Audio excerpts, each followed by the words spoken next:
सात संगत जी सभी को वाहिगुरु जी का खालसा वाहिगुरु जी की फतेह। आइए हम आगे अपना सेशन स्टार्ट करते हैं। जैसे कि हमने पिछले सेशन में सुना था कि गुरु नानक साहब जो हैं वो बगदाद पहुंच चुके हैं और वहां पर वो मिलते हैं ताजुद्दीन फकीर जी से।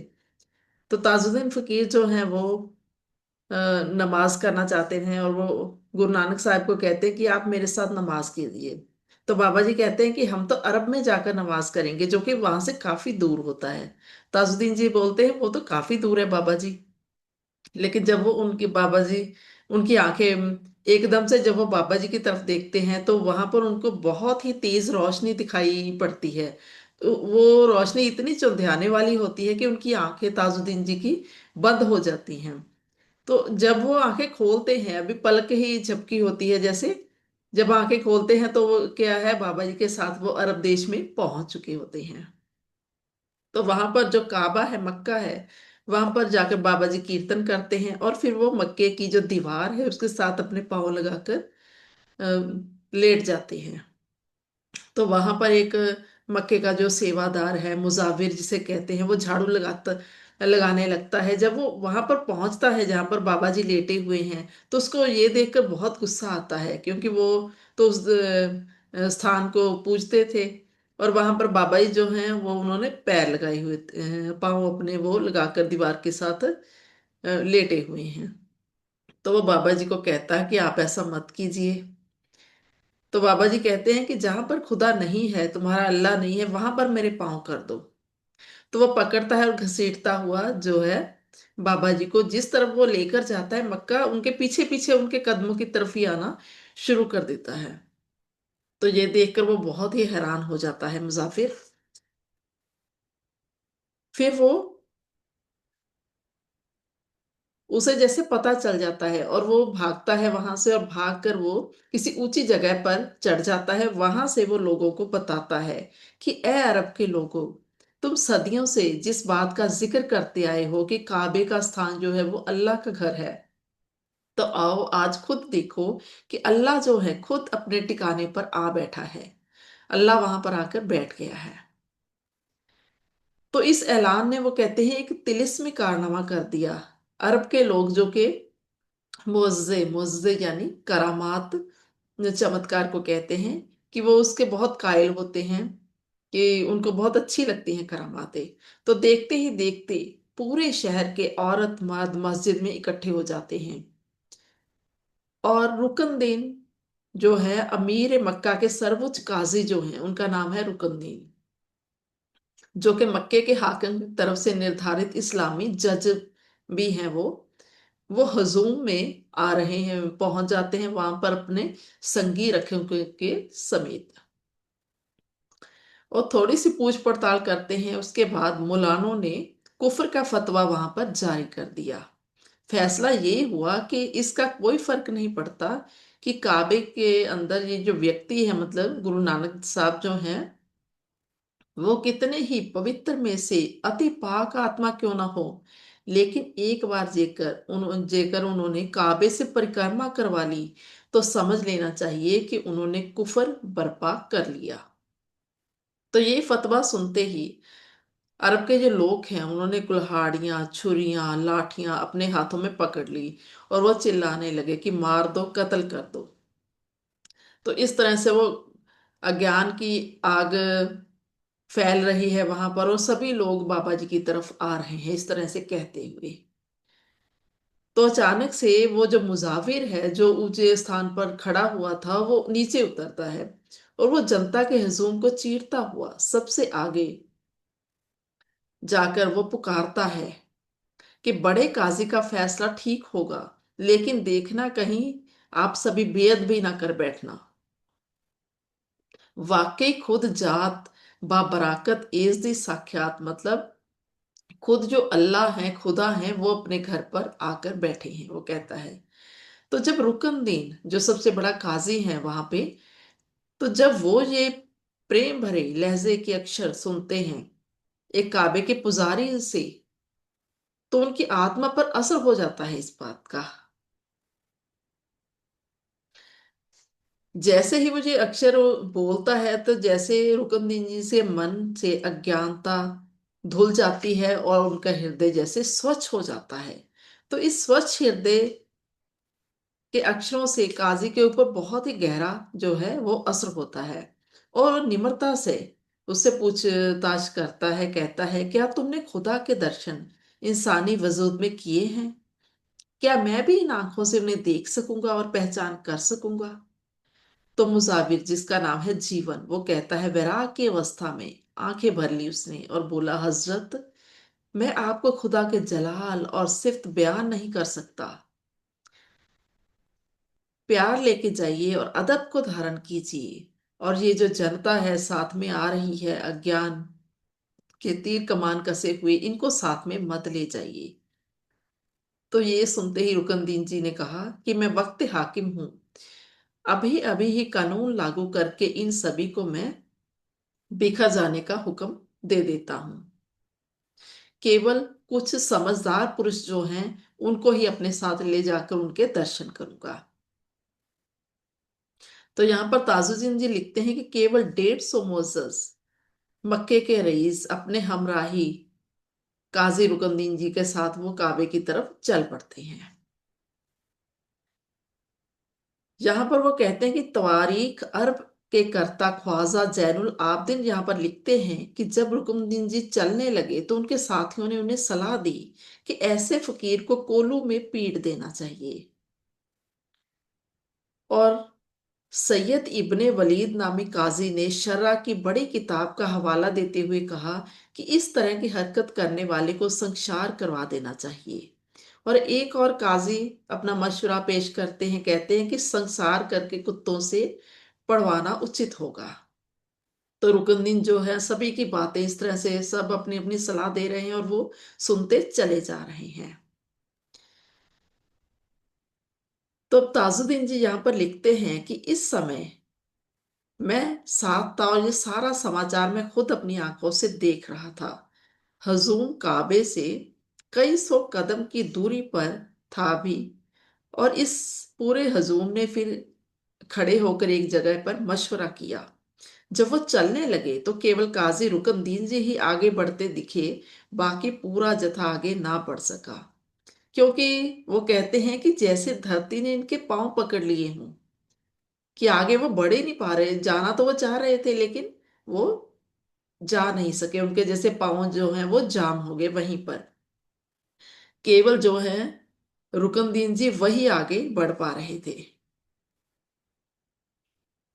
तो रुकनदीन जी आगे पहुंचते हैं, क्योंकि वो कहते हैं वो इसलिए आगे बढ़ पाए क्योंकि जीवन ने, जो कि मुसाविर था जो झाड़ू लगा रहा था, उसने जो विचार की थी रुकनदीन जी की आत्मा उससे शुद्ध, स्वच्छ और साफ हो गई थी। इसलिए उनके दिल में ज्यादा बेशक ना लेकिन थोड़ी बहुत श्रद्धा जो है वो बाबा जी के लिए पैदा हो चुकी थी। इसलिए कहते हैं कि इस दरगाह में जो भी श्रद्धा लेकर सेवक बन के आया उसने अपने मन इच्छित फल पाए हैं और सफलता प्राप्त की है। तो रुकनुद्दीन जी अपने साथियों से बिछड़कर जहां पर हजूर बाबा जी बैठे कीर्तन कर रहे हैं वहां पर जाकर वो प्रेम से अस्सलाम वालेकुम बुलाता है बाबा जी को, जिसके उत्तर में हजूर जल्दी से कहते हैं, सत श्री अकाल। गुर पर अकाल का नारा उन्होंने बुलंद किया और आकाश की तरफ अपने कर कबलों मतलब अपने हाथों से इशारा किया।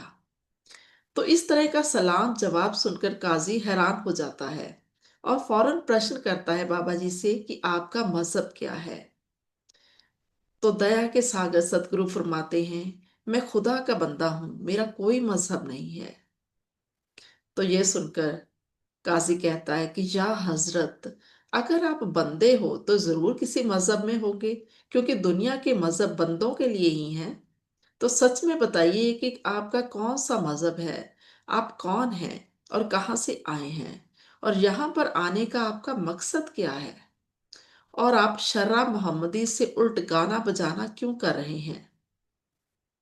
और हमने ये भी सुना है कि काबे से आपने परिक्रमा भी करवा ली है, अर्थात अब अभी तक आपने जो जो काम यहाँ पर किए हैं वो दीन इस्लाम से उलट किए हैं।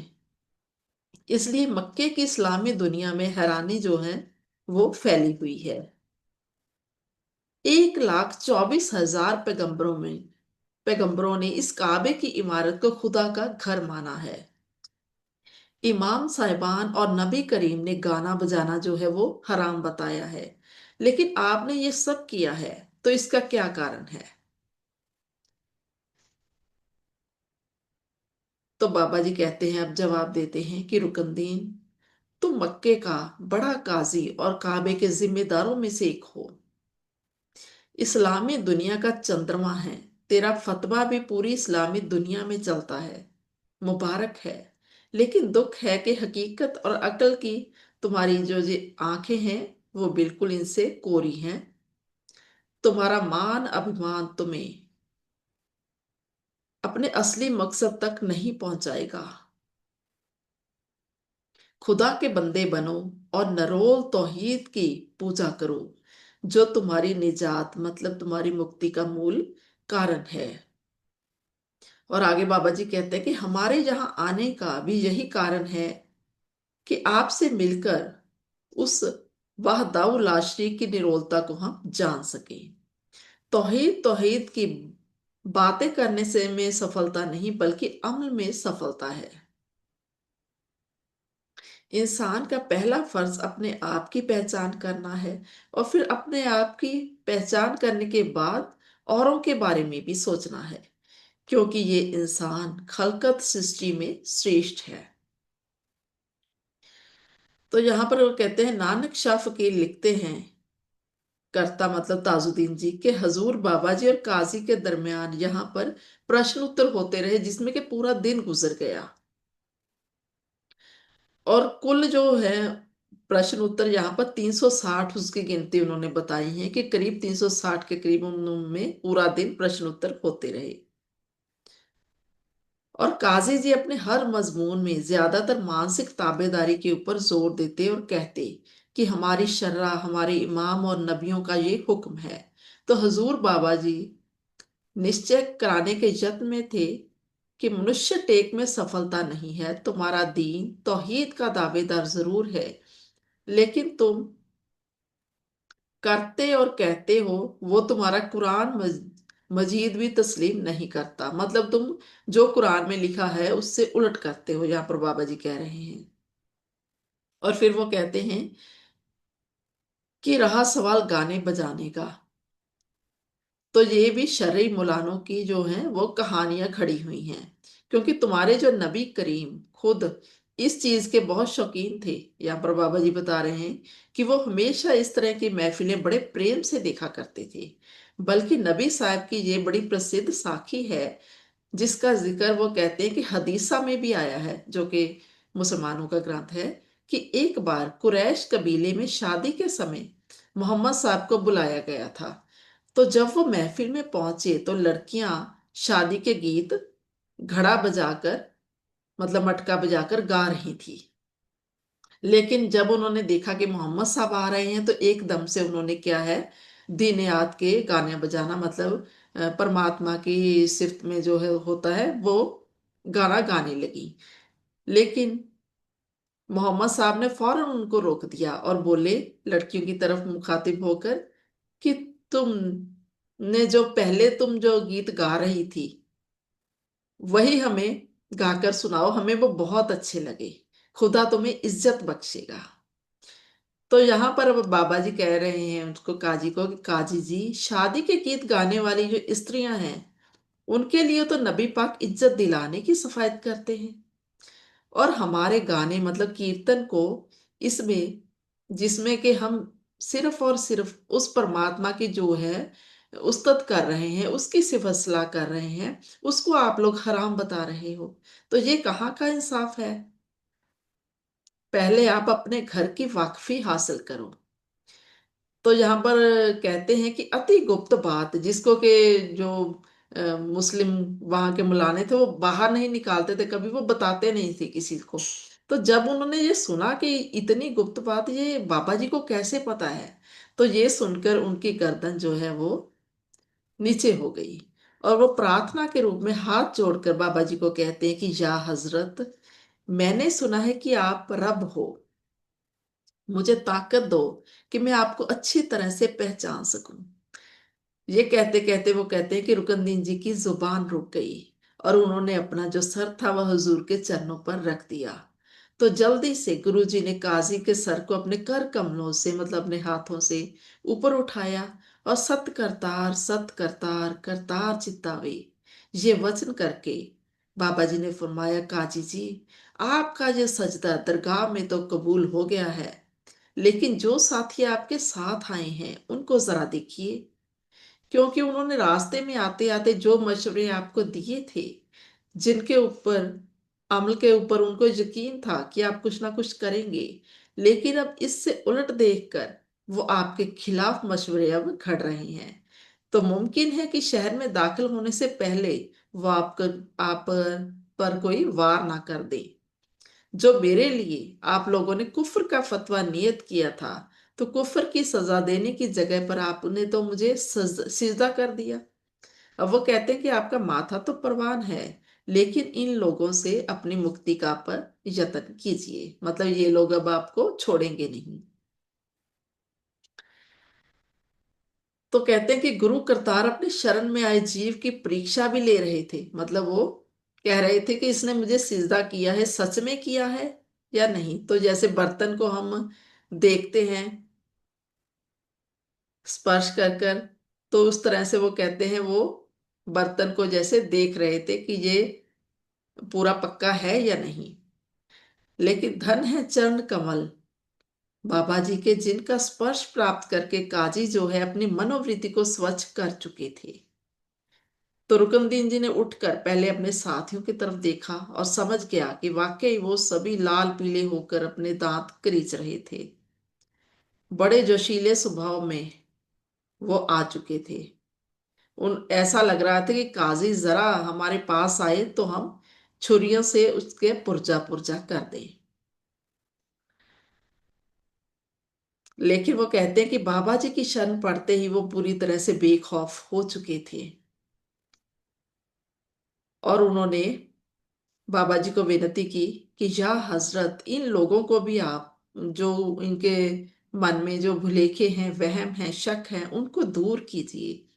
और दो और सवाल वो कहते हैं कि आप गुस्ताखी माफ फरमाएं और इनका उत्तर देने की कृपालता करें। तो यहाँ पर काजी साहब कहते हैं कि आप मेरे साथियों के जो वहम है वो दूर कीजिए, जो उनके मन में शक उमड़ रहे हैं वो दूर कीजिए। तो बाबा जी कहते हैं कि काजी जी मैं हजारों कोस का सफर और कष्टों को तय करके यहाँ पर जो आया हूँ, आपके प्रश्नों के उत्तर देने के लिए ही आया हूँ और सही मायनों में आपको सीधे रास्ते डालने के लिए ही यहाँ पर पहुंचा हूँ। तो बगैर किसी शक शुबा के आप अपने जो शक है अंदर के शंके वो निवृत्त कीजिए। तो काजी जी कहते हैं कि हमारे जो नबी अलैहिस्सलात वसल्लम ने मूछों के जो बाल हैं वो नाक के नीचे से 3 उंगल भर कटवाने की आज्ञा की थी, और जो दाढ़ी है वो मुट्ठी भर से ज्यादा ना बढ़ने देने की निजात कुली बताई है, और सर के बाल छत्ते की शक्ल में गर्दन तक और जेरे बगल और जेरे नाफ के बाल कटवाने की ताकीद की है। तो आप जटाजूट केसधारी रहत का कारण क्या है। अब यहाँ पर काजी जी कह रहे हैं, बाबा जी से पूछ रहे हैं कि हमारे इस्लाम में तो कहा गया है कि बाल कटवा कर रखने हैं, लेकिन आप पूरी तरह से मतलब सर के बाल, मूंछों के बाल आपने बिल्कुल भी कटवाए नहीं है, इसका क्या कारण है। तो यहाँ पर बाबा जी उत्तर देते हैं कि खुदा का हुक्म मानिए और उसकी बंदगी कीजिए, किसी और की भक्ति आवागमन से के भरमों में आपको भरमाएगी। तो रुकनदीन जी हाथ जोड़कर कहते हैं कि या वली हिंद, मुझे इस बारे में कुछ पता नहीं कि खुदा का सही हुक्म क्या है, कृपया आप इस बारे में मुझे बताइए। तो गुरुजी कहते हैं कि तुम्हारे लिए